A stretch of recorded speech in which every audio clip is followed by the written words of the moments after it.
ಯೋಜನೆ ಆಧಾರಿತ ಕಲಿಕಾ ಚಟುವಟಿಕೆಗಳು, ತರಗತಿ 6 ಗಣಿತ, ಅಧ್ಯಾಯ 3 ಅವಿಭಾಜ್ಯ ನಿಯಮ. ಮುಂದಿನ ಚಟುವಟಿಕೆ ಕ್ಯಾಲೆಂಡರ್ ನಲ್ಲಿ ಅಪವರ್ತನಗಳು ಮತ್ತು ಅಪವರ್ತ್ಯಗಳು. ಬೇಕಾಗುವ ಸಾಮಗ್ರಿಗಳು: ಒಂದು ಹಳೆ ಕ್ಯಾಲೆಂಡರ್ ಅಥವಾ ವರ್ಷದ ಕ್ಯಾಲೆಂಡರ್, A4 ಹಾಳೆಗಳು, ಪೆನ್ನು, ಪೆನ್ಸಿಲ್, ಅಳತೆ ಪಟ್ಟಿ, ಸ್ಕೆಚ್ ಪೆನ್ಗಳು.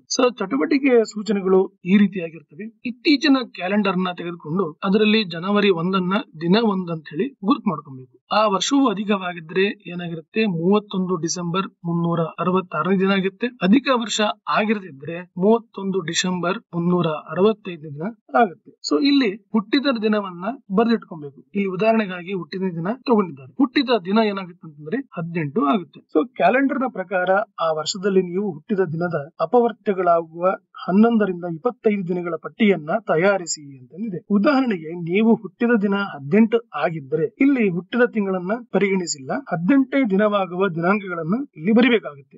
ಅವುಗಳೆಂದ್ರೆ ಆ ವರ್ಷದ ದಿನ 18 ಅಂದ್ರೆ 18/1/2024, ದಿನ 36 ಯಾಕಂದ್ರೆ 18 36, ಅದಕ್ಕೋಸ್ಕರ 36ನೇ ದಿನ ಅದು 5/2/2024 ಆಗಿರುತ್ತೆ.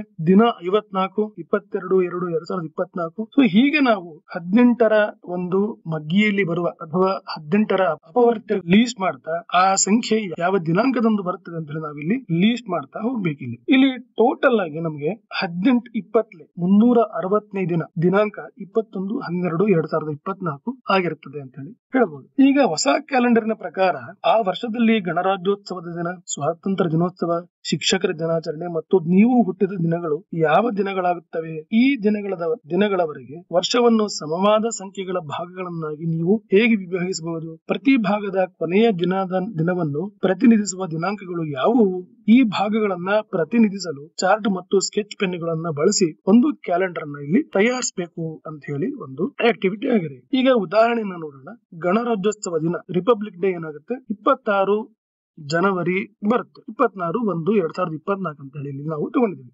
26 ದಿನಗಳನ್ನ ನಾವು 2 ಸಮಭಾಗಗಳಾಗಿ ಡಿವೈಡ್ ಮಾಡಿದಾಗ 13 ದಿನಗಳು ಪ್ಲಸ್ 13 ದಿನಗಳು ಆಗುತ್ತೆ. ಪ್ರತಿ ಭಾಗದ ಕೊನೆಯ ದಿನವು ಅಂದ್ರೆ 13/1/2024 ಆಗಿರುತ್ತೆ ಮತ್ತು 26/1/2024 ಆಗಿವೆ. ಇದೇ ರೀತಿಯಾಗಿ ನಾವು ಇನ್ನೂ ವಿವಿಧ ದಿನಗಳಾದ ಸ್ವಾತಂತ್ರ್ಯ ದಿನೋತ್ಸವಕ್ಕೆ ಬಂದಾಗ, ಸ್ವಾತಂತ್ರ್ಯ ದಿನೋತ್ಸವ 15/8/2024 ಅಂತ ತೆಗೆದುಕೊಂಡಾಗ ಅಲ್ಲಿ ಒಟ್ಟು ನಮಗೆ 228 ದಿನಗಳು ಆಗ್ತವೆ. ಅದನ್ನ ನಾವು ಸಮಭಾಗಗಳಾಗಿ ಮಾಡಿದಾಗ 114 ದಿನಗಳು ಪ್ಲಸ್ 114 ದಿನಗಳಂತ ಆಗ್ತವೆ. ಮೊದಲ ಭಾಗ ದಿನ 114ರಂದು ಕೊನೆಗೊಳ್ಳುತ್ತದೆ, ಅಂದ್ರೆ ಅದು 23 ಏಪ್ರಿಲ್ ಆವತ್ತು ಕೊನೆಗೊಳ್ಳುತ್ತದೆ. ಎರಡನೇ ಭಾಗ 228ನೇ ದಿನದಂದು ಕೊನೆಗೊಳ್ಳುತ್ತದೆ, ಅದು ಸ್ವಾತಂತ್ರ್ಯ ದಿನೋತ್ಸವದ ದಿನವೇ ಆಗಿರ್ತದೆ, ಅಂದ್ರೆ 15/8/2024 ಆಗಿರ್ತದೆ. ಅದೇ ರೀತಿಯಾಗಿ ಶಿಕ್ಷಕರ ದಿನ ಬಂದಾಗ, ಶಿಕ್ಷಕರ ದಿನ ಸೆಪ್ಟೆಂಬರ್ 5 ಅಂತ ಹೇಳಿ ಬರುತ್ತೆ. ಸೆಪ್ಟೆಂಬರ್ 5ಕ್ಕೆ ಒಟ್ಟು ದಿನಗಳನ್ನು ನಾವು ನೋಡಿದಾಗ 249 ದಿನಗಳಾಗ್ತವೆ. ಇಲ್ಲಿ ಸಮಭಾಗಗಳಾಗಿ ದಿನಗಳನ್ನ ನಾವು ಡಿವೈಡ್ ಮಾಡ್ಲಿಕ್ಕೆ ಸಾಧ್ಯ ಆಗುದಿಲ್ಲ. ಹಾಗಾಗಿ ಇದನ್ನ ನಾವು ಏನ್ ಮಾಡ್ತೀವಿ, ಒಂದು 124 ಡೇಸ್ ಅಂತ ಮಾಡ್ಕೊಂತೀವಿ, ಇನ್ನೊಂದು 125 ದಿನಗಳಂತ ಇಲ್ಲಿ ಮಾಡ್ಕೊಂತೀವಿ.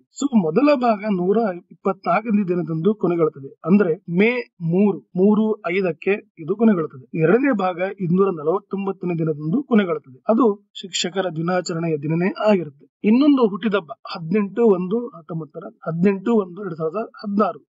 18 ದಿನಗಳಂತಂದಾಗ 9 + 9 ಅಂತ ಹೇಳಿ ಸಮಾನವಾಗಿ ನಾವು ಡಿವೈಡ್ ಮಾಡಬಹುದು. ಪ್ರತಿ ಭಾಗದ ಕೊನೆಯ ದಿನಗಳಂದಾಗ ಜನವರಿ 9 ಒಂದು ದಿವಸ ಆಗಿರುತ್ತೆ ಮತ್ತು ಜನವರಿ 18 ಇನ್ನೊಂದು ದಿನ ಆಗಿರುತ್ತೆ. ಈ ಎಲ್ಲ ದಿನಗಳನ್ನ ನಾವು ಈಗ ಒಂದು ಕ್ಯಾಲೆಂಡರ್ ನಲ್ಲಿ ನಾವು ತೋರಿಸಬೇಕಾಗಿದೆ. ಮಕ್ಕಳಿಗೆ ತಮ್ಮ ಕಲ್ಪನೆ ಅಥವಾ ರಚನೆಗಳ ಬಗ್ಗೆ ಸ್ಥಳವನ್ನ ಇಲ್ಲಿ ಕೊಟ್ಟಿರುತ್ತೇವೆ, ಮಕ್ಕಳು ಇದನ್ನ ಯೂಸ್ ಮಾಡ್ಕೊಬಹುದು. ಇಲ್ಲಿ ಸ್ವ ಮೌಲ್ಯಮಾಪನ ಪ್ರಶ್ನೆಗಳನ್ನ ಇಲ್ಲಿ ಕೊಡಲಾಗಿದೆ. ಈ ಪ್ರಶ್ನೆಗಳಿಗೆ ಉತ್ತರಗಳನ್ನ ಇಲ್ಲಿ ಕೊಟ್ಟಿರುವ OMR ಶೀಟ್ ಅಲ್ಲಿ ದಾಖಲಿಸಬೇಕಾಗ್ತದೆ. ಧನ್ಯವಾದಗಳು.